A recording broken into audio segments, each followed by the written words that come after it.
Bonjour à tous, bonjour à toutes et bienvenue dans cette critique consacrée à la saga Matrix. Réalisée par les Wachowski, sur lesquels nous reviendrons beaucoup plus tard dans cette critique, notamment pour le dernier Matrix, Matrix 4 Résurrection. Commençons par le commencement. Matrix 1, sorti en 1999. Un thriller de science-fiction qui vient combiner ici action spectaculaire et questionnement mystique et métaphysique. Au centre du film, on trouve une interrogation qui est à la fois simple et complexe, à savoir le sens du choix. La trajectoire de Neo, joué par Keanu Reeves, un immense acteur sur lequel on reviendra également après plus en profondeur, ici, dans ce film, il va falloir le lire comme une variation moderne sur la dichotomie être ou ne pas être. Une phrase tirée du roman et de la pièce de théâtre de William Shakespeare. Être ou ne pas être. Un choix extrêmement authentique qui vient lier confort de l'action, de l'illusion, ou alors accepter une existence libre de par sa conscience. Finalement, qu'est-ce que le choix? Qu'est-ce que le libre arbitre? Sommes-nous réellement libres de nos actions, ou est-ce qu'actuellement nous sommes dans la matrice? Maintenant, oui, on y est. Parlons maintenant du scénario. Et quelle est la place du choix dans tout ça? Le premier film de Matrix, il va avoir pour but de lier deux réalités. La matrice, qui est un monde virtuel, créé par les machines pour exploiter les humains, et le monde réel tel qu'on le connaît. Attention, quand je dis tel qu'on le connaît, c'est-à-dire en dehors de ce côté virtuel. On voit la réalité des choses telles qu'elles sont. Et telles qu'elles sont dans le futur, lorsque les machines prennent le pouvoir, c'est pas Jojo. La Terre, elle n'est pas en bon état, c'est les machines qui régissent tout, et les hommes, on est les esclaves. C'est plus, on va dire, c'est un peu une métaphore de ce que est notre réalité actuelle. Même si le film était déjà très précurseur pour l'époque. Je disais donc que le film y jonglait entre deux réalités, le monde que l'on connaît et la matrice. Et on va y rester dans la matrice. La matrice, un monde simulé, confortable, mais déterminé par les machines. Et on a le réel, qui est dur, qui est fragile, mais qui est très authentique.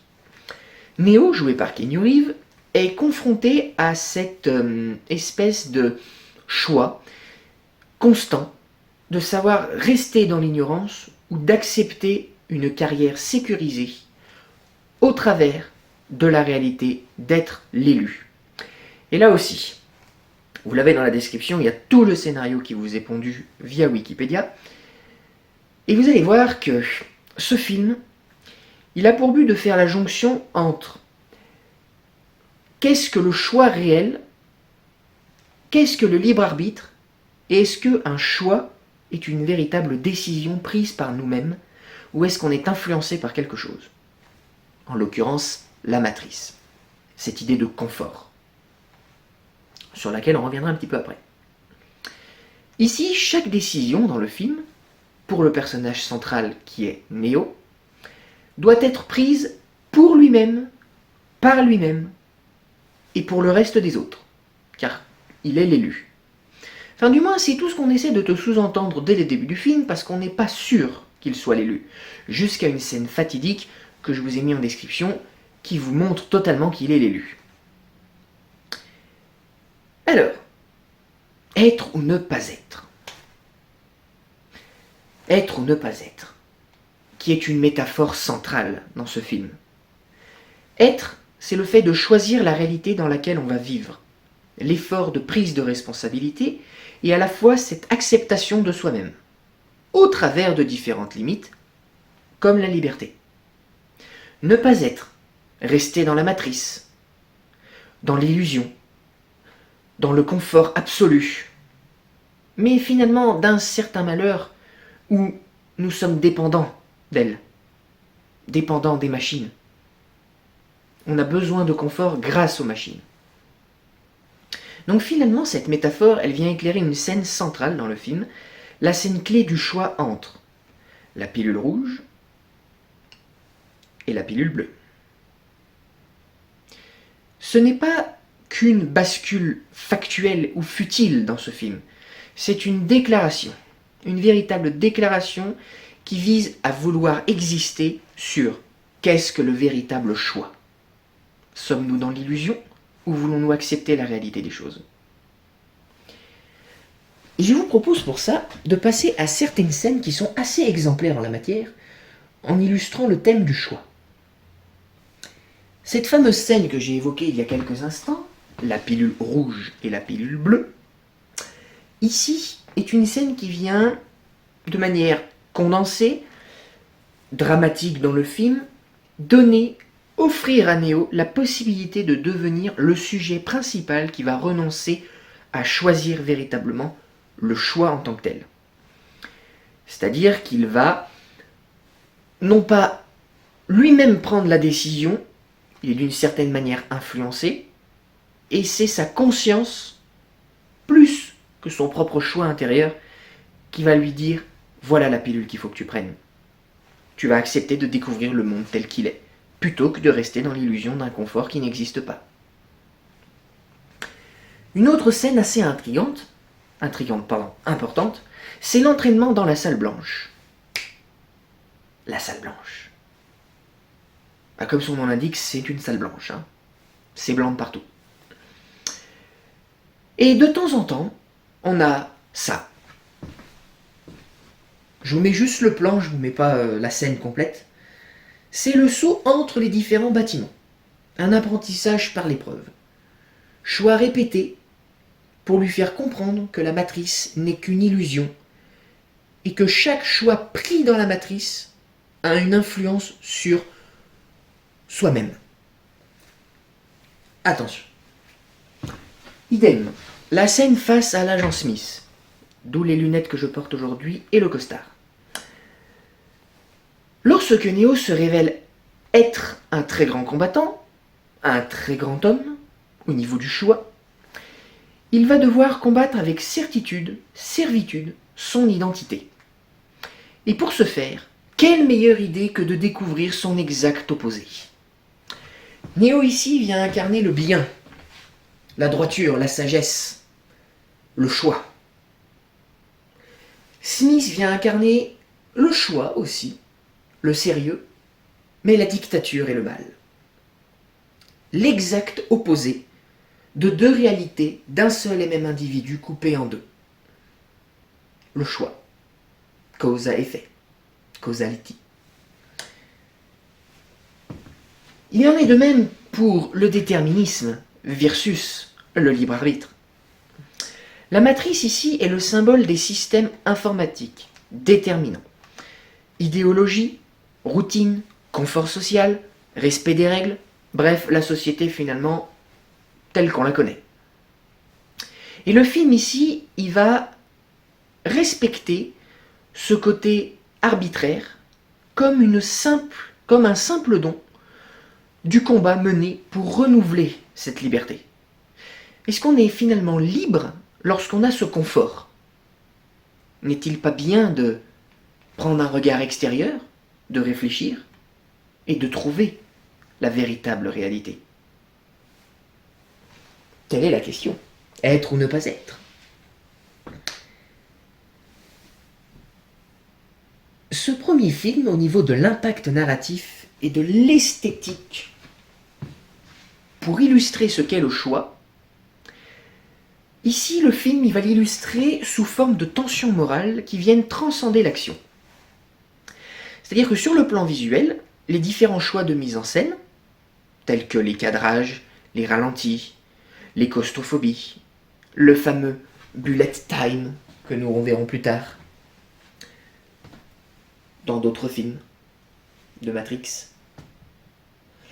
ici renforce l'opposition entre enfermement et ouverture.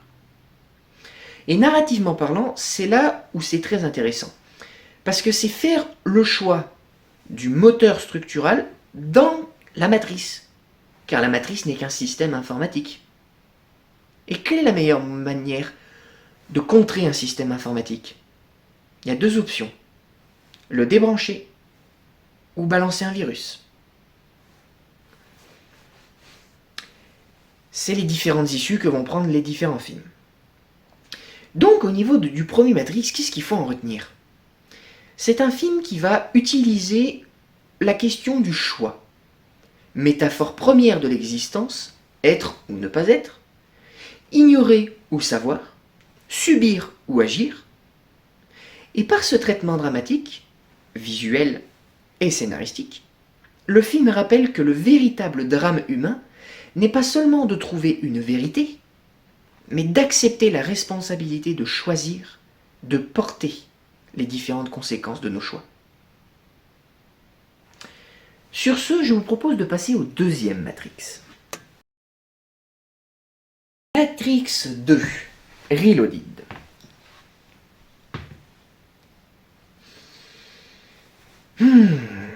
Deuxième opus de cette saga Matrix, qui ici va mettre le terme de devenir au centre de son récit.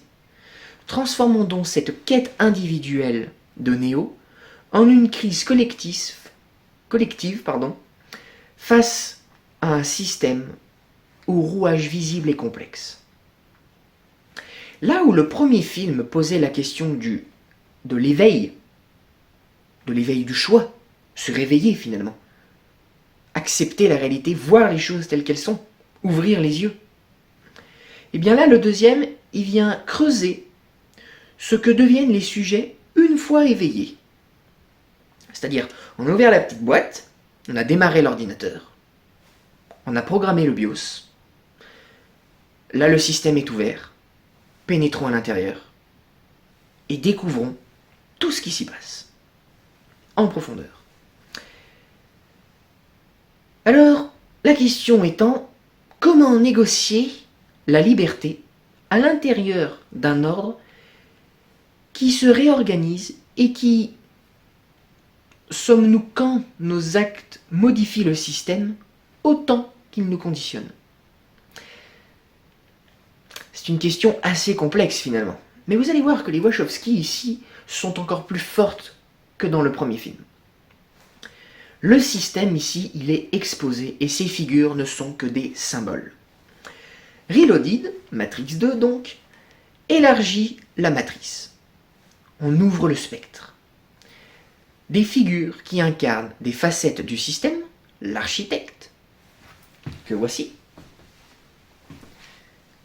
l'instance calculante qui vient concevoir la matrice et régir les différentes règles, et l'oracle, la voix paradoxale de la sagesse qui guide les choix. Qui guide les choix. Donc sommes-nous vraiment libres si quelqu'un peut guider nos choix? Telle est la question. Et c'est ce que Neo va tenter de trouver comme réponse. L'apparition de l'architecte ici rend explicite l'idée d'un déterminisme structurel qui ici va être capable d'anticiper, de gérer, de concevoir les choix des humains. Et l'oracle, elle est là pour rappeler que le système contient des zones d'interprétation ou d'énigmes qui peuvent rendre le devenir possible mais incertain. Le devenir, donc, comme processus, et non comme simple révélation. Neo n'est plus simplement réveillé. Il est confronté à des cycles, à des compromis et à la répétition. C'est-à-dire que le film ici va tenter de montrer que devenir, ce n'est pas atteindre un but précis, un état stable de liberté, mais c'est plutôt de traverser les différents choix pour reconfigurer son propre choix. Son choix final, la décision finale. Que ce soit sur un sujet simple ou sur un sujet collectif ou complexe. Des fois, c'est les deux.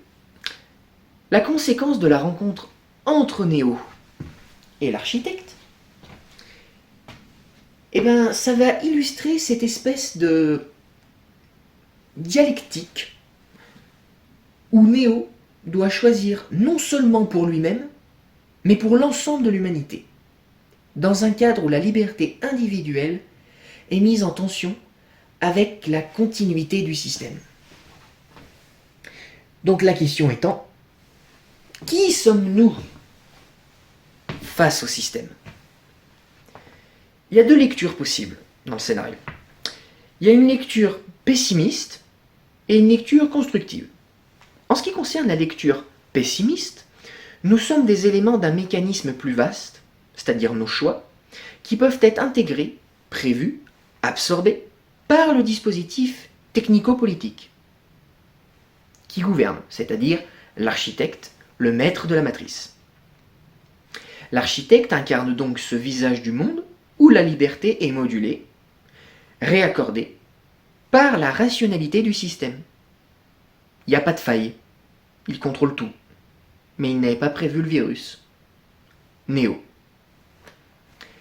Lecture constructive ici.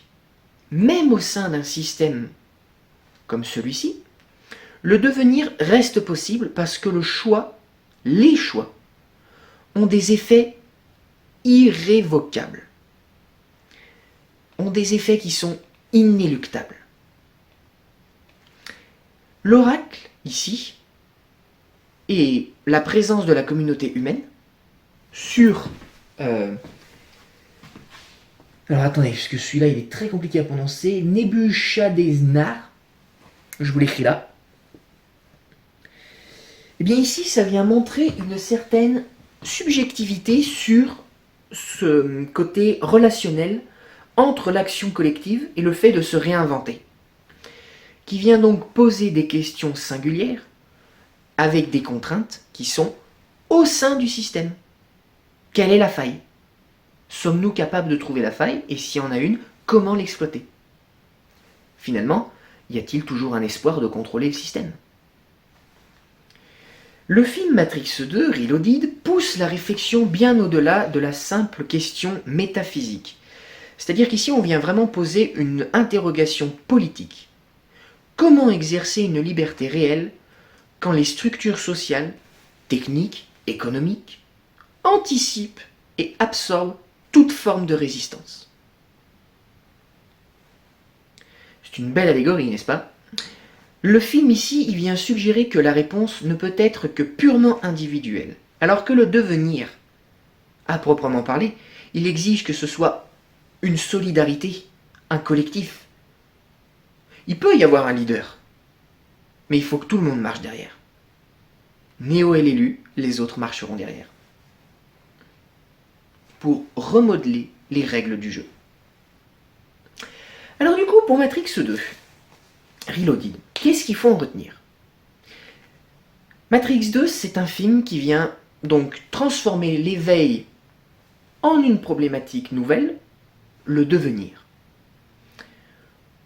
On n'est pas simplement des sujets qui viennent d'être réveillés pour découvrir ce qu'est la réalité des choses, mais des agents des agents en mission qui ont pour but de trouver la faille du système, avec comme guide Neo. Passons à Matrix 3.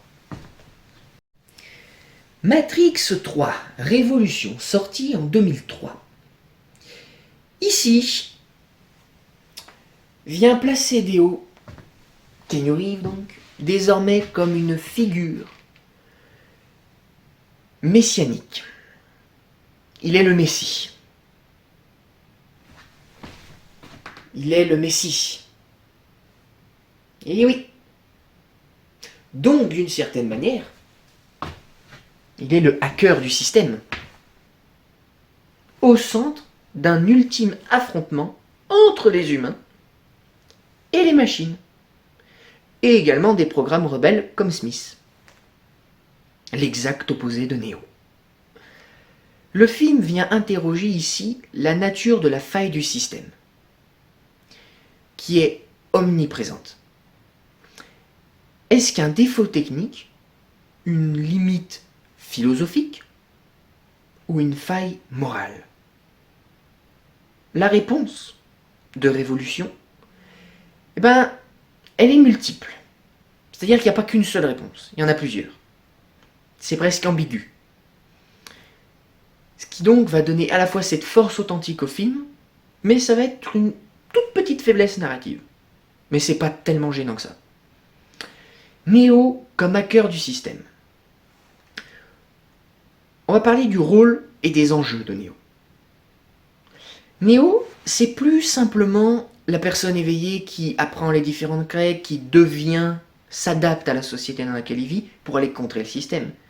Non, il est devenu celui qui teste, qui se bat, qui transcende et qui déroge aux différentes règles de la matrice et du monde réel.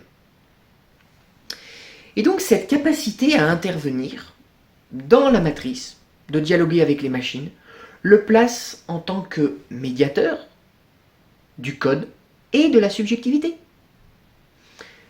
Il est le Messie, celui qui va prendre la décision pour tout le monde. Son périple ici, jusqu'à la source, c'est-à-dire jusqu'à Smith, puisque oui, vous l'aurez compris, Smith est celui qui incarne le processeur du système, et Neo incarne le virus du système, puisque ce sont les exacts opposés. Ce qu'il faut bien comprendre au niveau des enjeux, c'est que son périple jusqu'à la source, où il va traverser la Machine City, ça va le transformer entre deux ordres. La posture, qui le rend capable d'exploiter la faille du dispositif, plutôt que simplement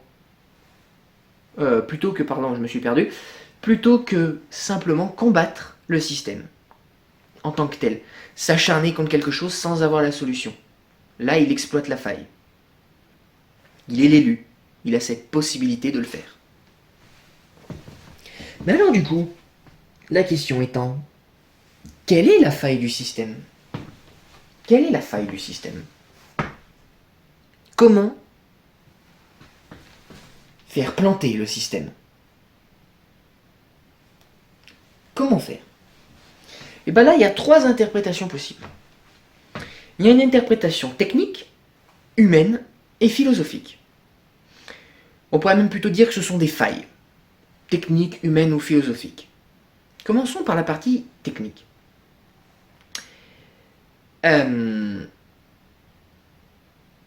niveau de la partie technique, le système s'effondre devant sa propre incapacité à contenir un virus interne, qui est l'agent Smith et Neo.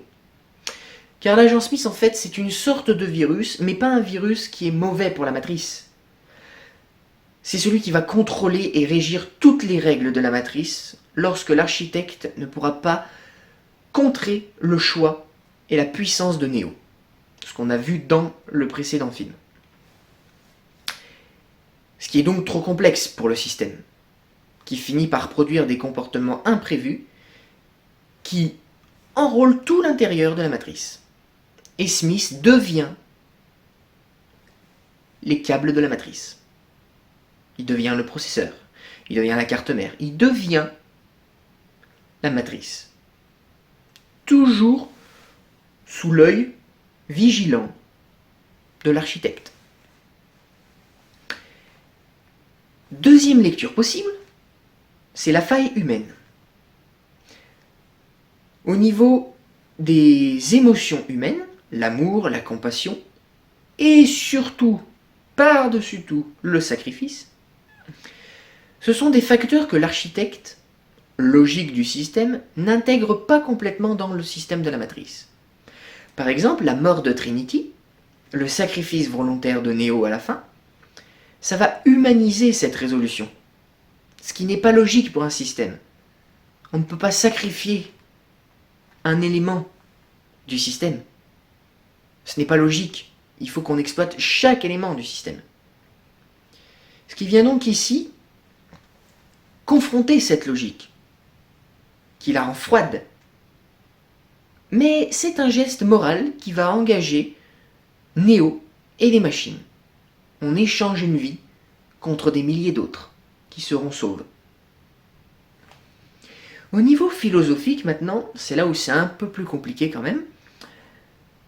J'ai dû m'inspirer de quelques trucs tout de même, parce que c'est pas ma tasse de thé, la philosophie, mais là j'ai dû m'y pencher parce qu'il y a toujours ce côté philosophique dans Matrix. C'est l'intégration du choix dans le dispositif. Dans Reloaded, la liberté était montrée comme incorporée au système. Dans Révolution, Matrix 3 donc, elle suggère que la véritable faille du système, c'est la croyance qu'un système peut modéliser, neutraliser la nouveauté radicalement du devenir humain. Neo hack non seulement ce code, mais l'hypothèse même que tout peut être prédit. Donc finalement, on fait planter le système. Et oui! Que faut-il retenir de Matrix 3 ? Matrix Révolution. Qui entre nous aurait dû être le dernier film de cette saga, où on avait les deux sœurs, les Wachowski, qui étaient phénoménales en termes de scénarisation et de réalisation pour ces 3 films. Mais manque de peau, des années plus tard, 20 ans plus tard quasiment, les Wachowski se séparent et il n'y en a plus qu'une, Lana, qui, avec la maison Warner Bros., va faire Matrix 4 Résurrection. Et manque de peau, c'est de la grosse merde. Mais on va y revenir. On va conclure d'abord sur Matrix 3 Révolution. C'est pas un film où la matrice dans Révolution, c'est pas un simple bug. C'est l'impossibilité pour le système total d'absorber la nouveauté humaine. Un choix qui n'est pas logique pour elle. Le seul moyen de faire planter la machine, c'est de faire quelque chose d'analogique. Et oui. C'est un film fascinant, époustouflant, qui vient nous interroger sur, finalement, sommes-nous réellement ceux qui contrôlent le système, ou est-ce le système qui nous contrôle ? Je vous propose de passer à Matrix 4.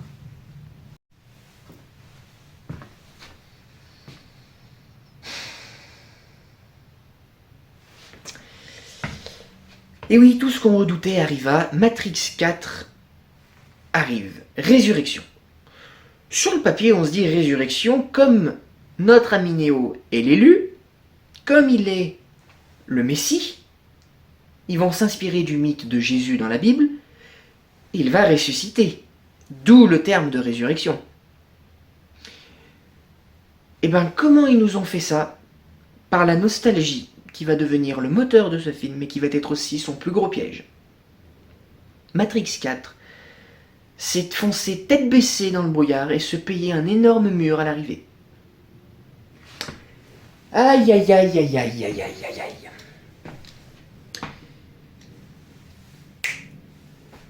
On retourne dans le même décor donc, où les protagonistes ont vieilli.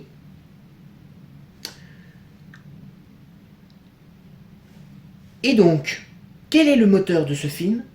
Eh bien, on va se retaper une partie du scénario du 1, du 2, du 3. On va mélanger le tout. On va saupoudrer le tout de grosse merde. Et à la fin, ça fait un film qui n'a aucune cohérence en tout point. Allez. On remet le décor. Et oui, on retourne en arrière du coup, parce que... Ouais. Matrix Résurrection, sorti en 2021, réalisé par Lana Wachowski, se présente comme un film qui est le retour volontaire, la carte de la nostalgie. Et là, je sais que ça va en énerver beaucoup que je fasse le parallèle avec ça, mais c'est le plus beau parallèle que je pouvais faire. C'est un Star Wars 8 revisité, Matrix 4.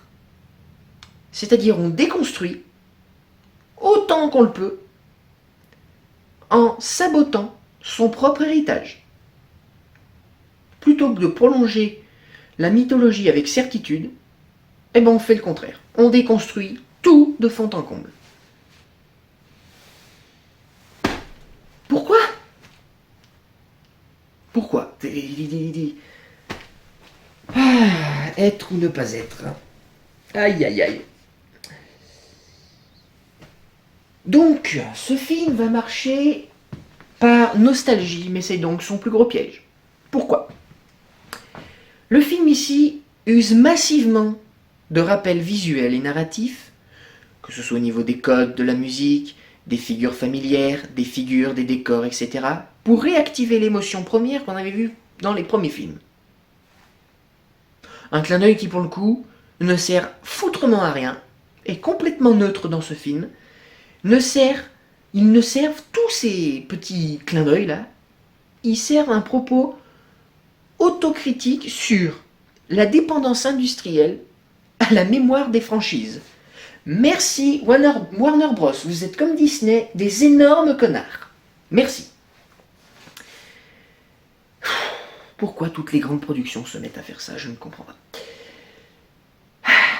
Proche de la démarche post-moderne, donc, la nostalgie devient simultanément confort et dispositif critique de Matrix Résurrection. Résurrection, c'est une mise en scène pour interroger la manière dont les récits populaires se recyclent en permanence, au travers d'un attachement du public. C'est comme pour Avatar, en fait. Avatar 1, il a marché parce qu'on vous a dit, regardez, on vous remet le même décor au début, les mêmes protagonistes, on en fait vieillir quelques-uns, les nouveaux, eh ben c'est les mêmes que les anciens, mais ils sont jeunes, et on vous refait le même scénario dans l'eau. Là, on refait non seulement le même scénario des 3 premiers films, en les mélangeant, et quand on va amener la nouveauté, qui finalement n'est pas nouvelle, eh ben, tout se casse la gueule, et n'a aucun sens. Donc là, on fait du copier-coller dans le décor, les personnages. C'est une blague. Ouais, c'est une blague. Non, bravo. Bravo. C'est catastrophique. Ah là là là là là là là là là là. J'avais d'énormes attentes sur ce film parce que je me suis dit, ils vont aller jouer le côté prophète jusqu'au bout du truc. Il va ressusciter. Va y avoir un enjeu particulier.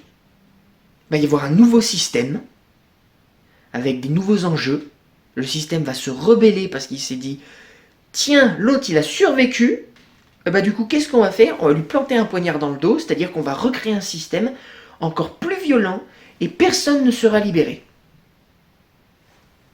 Bah non, qu'est-ce qu'on fait? On détruit les attentes de certains, et pour ça, je vais vous faire un parallèle avec Star Wars 8, les derniers Jedi. Vous allez comprendre.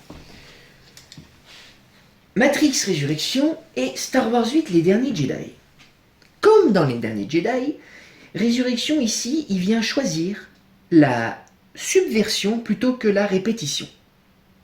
Et des fois, il fait les deux. C'est-à-dire qu'au lieu de répliquer simplement l'arc messiatique de la chose, il montre un Néo vieillissant, incertain, infiltré par ses versions commerciales et thérapeutiques de son identité. Le film interroge le système, la marchandisation des icônes, de l'industrie. Néo et Trinité sont des figures réanimées par le système, appris à tirer profit de la nostalgie, ce qui fait finalement de ce film un objet ambigu à la fois salut et aliénation.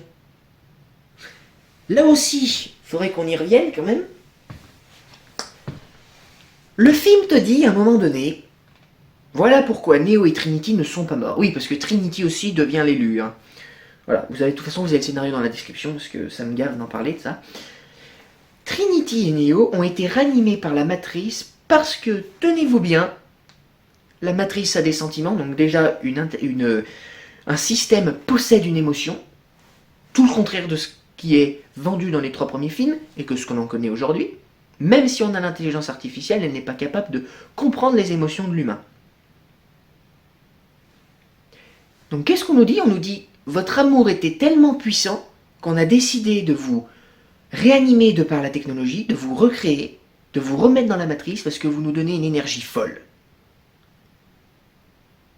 Bah t'as qu'à mettre plus d'humains, en fait, si tu veux réanimer le système. Connard.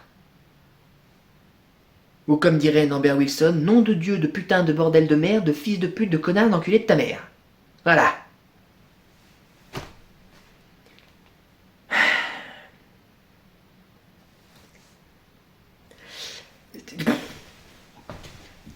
Je comprends pas. Non, je comprends pas. C'est là où certains volets, suites, cherchent ce côté spectaculaire au niveau de la continuité. Et ben, Résurrection, lui, va te proposer une discontinuité comme un geste artistique. Ce qui, en effet, est une œuvre plutôt réflexive que spectaculaire. Hein? Donc ce qu'il faut comprendre, en fait, parce que je ne vais pas m'éterniser sur ce quatrième film, c'est que c'est une répétition pure et dure des anciens, avec des nouveaux protagonistes qui incarnent les anciens. Bordel. Et alors moi, il y a une critique que je me suis amusé à regarder sur Internet, enfin sur YouTube. C'est la critique de Monsieur Durandal, que j'apprécie beaucoup parce que je suis pas toujours d'accord avec lui. Je suis d'accord sur pas mal de trucs. J'ai adoré la critique visuelle, enfin sa critique sur Matrix, au niveau visuel, parce que c'était incroyable le montage qu'il a fait.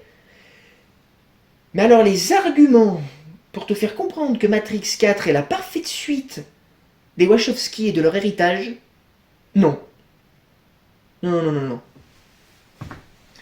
Parce que l'argument principal de cette critique réside dans le fait que Lana Wachowski a voulu imaginer ce que serait la vie de ses parents s'ils étaient dans le monde actuel au travers d'une certaine nostalgie. Bah du coup, fallait pas le mettre dans Matrix, ça, parce que là, du coup, ça n'a plus de sens. De par le scénario. De par tout ce que je viens de dire, de par le fait que Matrix 4, c'est un film qui marque la rupture, qui préfère la mise en question à la continuité rassurante, comme Star Wars 8 finalement, au sein de sa propre saga. Il déconstruit par la nostalgie, en convoquant sans cesse le passé, et du coup, qu'est-ce qu'il fait? Il cherche à révéler les mécanismes de répétition, de marchandisation, qui asphyxient complètement les récits populaires de départ de Matrix. Une œuvre qui au départ était courageuse, mais qui la devient inégale. Elle ravira ceux qui acceptent d'être bousculés par la post-réflexion sur la franchise, mais elle frustrera tous les spectateurs en quête de renouvellement purement spectaculaire, mythologique et surtout qui ont du sens. C'est tout ce que j'ai à dire. Sur ce, merci à tous, et on arrête le système.